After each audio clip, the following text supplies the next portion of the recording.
was once considered an icon in the Indian edtech space, the poster child of the startup world. By now, most of you would have heard of Byju's. Its services range from online tutorials to offline coaching. The popularity of the edtech giant was growing leaps and bounds. In fact, in the year 2022, it reached a valuation of $22 billion. Let me say that again, $22 billion. In fact, during the pandemic, Byju's popularity skyrocketed and it seemed like there was no looking back. Byju Ravindran's rags to riches story was talked about in great detail. It looked like Byju's was unstoppable. But you see, over the last year, things have changed, and how? The popularity has plummeted. Several investors are calling for leadership change.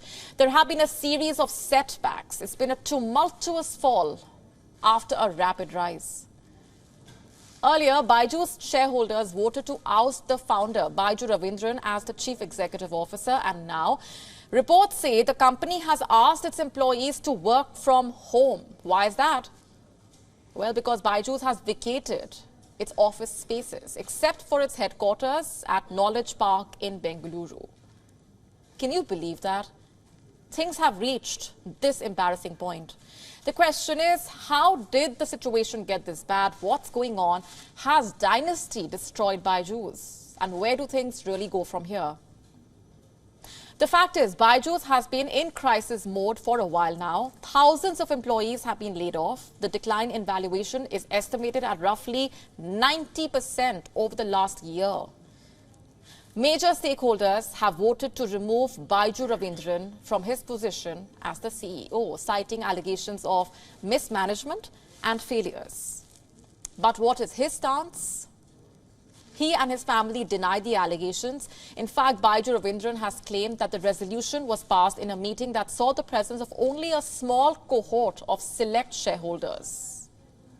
According to the company, the resolutions passed during the extraordinary general meeting are invalid and ineffective. Byju Ravindran labelled the meeting a farce and challenged it in court. But one thing is clear, Byju Ravindran has seen support dwindling as far as key investors are concerned. Byju's cash flow problems have been mounting. There is a dispute with creditors over a $1.2 billion loan. Salaries have been delayed. There has been a liquidity crisis.